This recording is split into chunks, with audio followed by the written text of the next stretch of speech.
So yun po yun. So nireport natin ang Bangag administration. Patay tayo dyan. Ang pinaka-happy moment sa akin no, sinabi ng officer doon sa embassy, sabi niya, we will forward this to DC, to Washington DC. Sabi ko, panibago na naman forwarding yan. Panibago na naman mga documentation yan. Hindi kabog na sa banga. So yun, kabog sa banga. Ay na pala, sulat doon ito, baka makalimutan ko. Okay. Okay. So ngayon, napoprotektahan kami. So, nireport ko. Ano ba yung nireport ko? Bakit ko nireport? Dahil nga sa pronouncement ng gobyerno ni Bangag na magkoconnect daw sila sa Interpol o hantingin ako. So, ginawa ko, nireport ko sila mga kababayan. Paano ko nireport? So, una, pumunta ako doon, actually tatlong tao yung nakausap ko, first interview, second interview. So, yung pangalawang interview ay dalawang consular officers talaga yung nakausap ko. So, tinanong ako kung anong problema, bakit ganito, bakit ako nasa daig? Okay, bakit ako nasa Netherlands? So, sabi ko ng ganon, bilang isang Pilipino na ipinanganak sa Pilipinas at naninirahan na sa Amerika, ganyan, ay gusto kong i-report sa inyo na yung bansa ko kung saan ako ipinanganak ay gusto nila akong hantingin based doon sa pronouncement na available sa media. Sa social media, sa mainstream media. So pinakwento sa akin, like more than an hour kami nagkwentuhan. So pinakwento sa akin ano nangyari. So nagbigay ako ng background, ng konti ng background. Sinabi ko nga na dati kong sinuportahan yung Bangag na administration.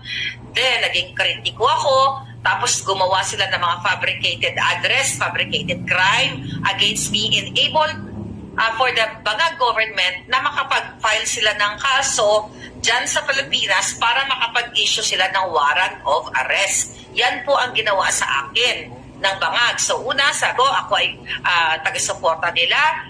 Then, nung ako ay nag-critic na nila, ginawa nila ng paraan na mag-fabricate ng address para, yun palang kasinungalingan na yun eh. So yun ang mga sinabi ko.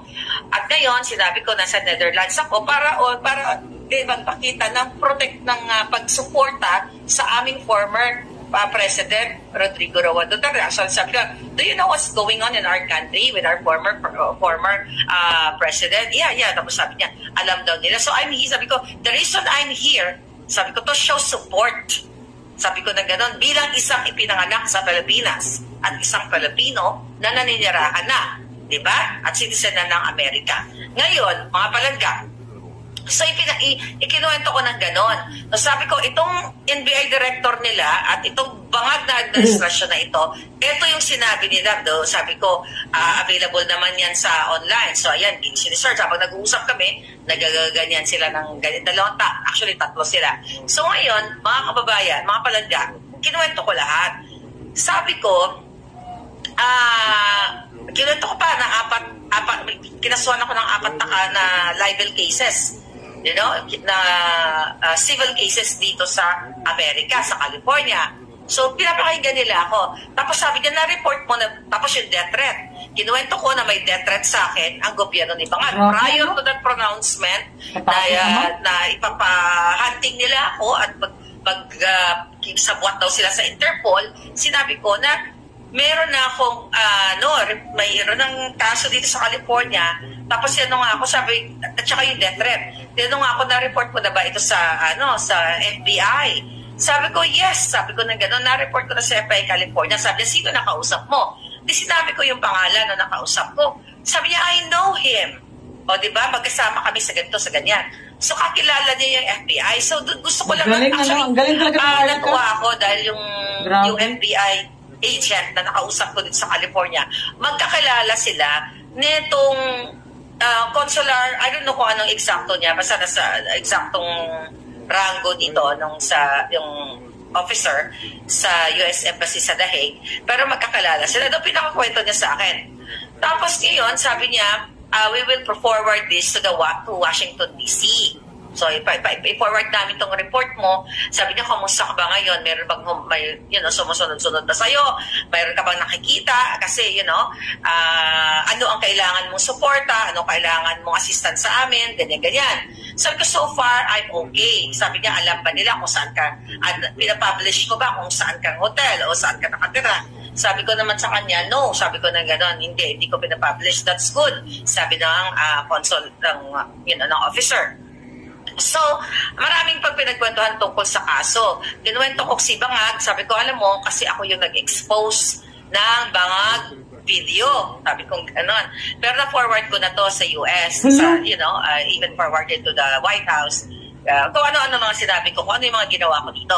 Sabi ko, actually, kaya galit sila sa akin dahil yung video na yon at yung authentication ay ginamit ng former spokesperson ng Pilipinas, which is si Harry Roque, para gamitin yung dokumento, yung authentication sa kanyang asylum visa dito sa Netherlands. So talagang nakikinig sila, dokumentado talaga lahat.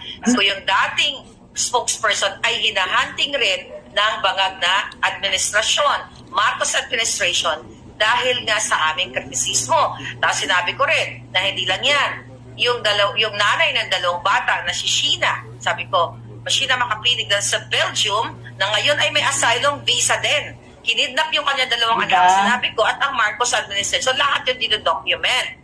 So halos lahat ay kwento ko na. Alam niyo naman talaga ako, talagang non-stop. Sabi ko, ganito ang sitwasyon sa amin, ay sa Pilipinas. Sabi ko, did you see that? Sabi ko, over the news, that the former president, sabi ko na gano'n, kinidnap nitong Bangag administration na ito.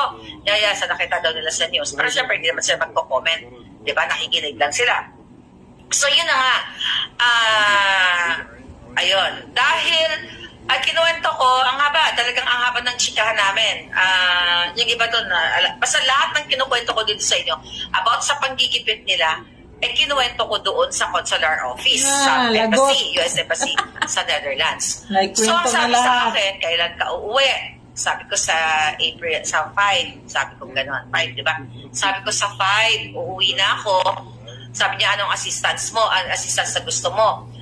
Escort, ganyan, or nasamahan ako. Tapos sabi sa akin, we will alert now the security. So sabi, alert nila, inform nila security. Kasi sabi ko, based dun sa pronouncement ng NBI, ay makikipag-ugnayan sila sa Interpol. Sabi ko, I know these evil people, this evil government.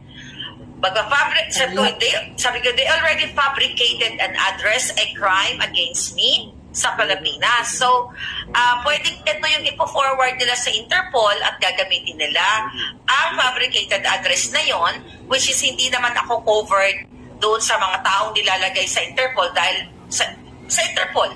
Diba? Yung mga may kaso, mga kriminal yun katulad ni Bangag. Yun na, mga crime against humanity na binabato nila kay Pangulong Duterte. Isang ko pang Bangag yun, yung may mga malalaking tax evasion cases or tax, pandarambong. Hindi ako kasali doon.